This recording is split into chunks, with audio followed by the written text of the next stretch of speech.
A country rapidly passed through, under favorable auspices, may leave upon us a unity of impression that would only be disturbed and dissipated if we stayed longer. Clear vision goes with the quick foot. Things fall for us into a sort of natural perspective when we see them for a moment in going by. We generalize boldly and simply, and are gone before the sun is overcast, before the rain falls, before the lights and shadows, shifting round towards nightfall, can show us the other side of things, and belie what they showed us in the morning.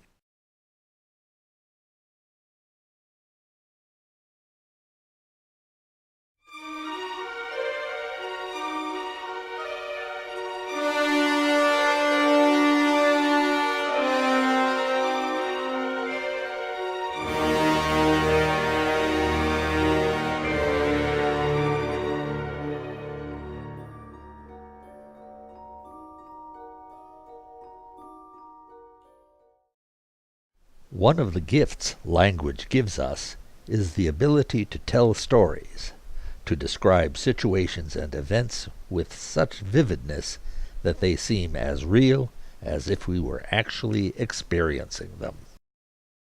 Many of us know Robert Louis Stevenson as a master storyteller, and his travel writing shows us why. He understood that brains don't record external events like a camera. Instead, they distill and condense events to create a unity of impression. And often, we, or our brains, also fill in the blanks, even though the conclusions we draw as a result may not be accurate. Nonetheless, we usually respond to our thoughts as if they were literal representations of reality.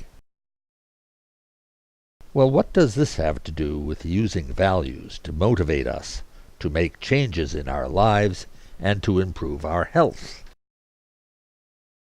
Take time for a moment to notice about some change you've been intending to make in your own life. Notice the thoughts and feelings, the reactions that come automatically to mind.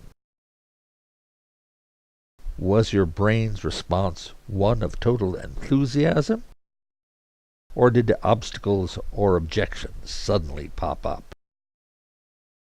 It's very easy to go off the rails, even with the best of intentions, because our storytelling brains like neat, simple stories with happy endings, a fact that even modern neuroscience has confirmed.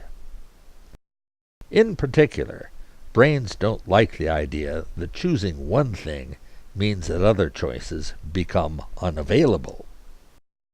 For us, the brain's owners, this means that after we identify our values, we may have to take the time and prioritize them. We also have to be on the lookout for stories that our brains like to make up and call rules.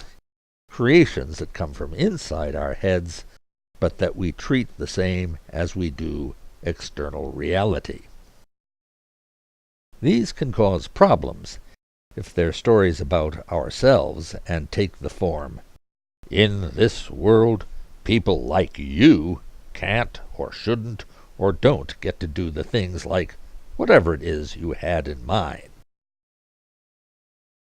We don't have to be brain scientists to understand how this works.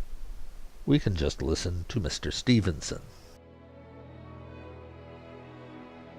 Most men do not possess the faculty of reaction, the priceless gift of being able to live for the moment only. And as they begin to go forward on their journey, they will find that they have made for themselves new fetters. Slight projects they may have entertained for a moment become iron laws to them. Once and again we have all made the experiment. We know the end of it right well.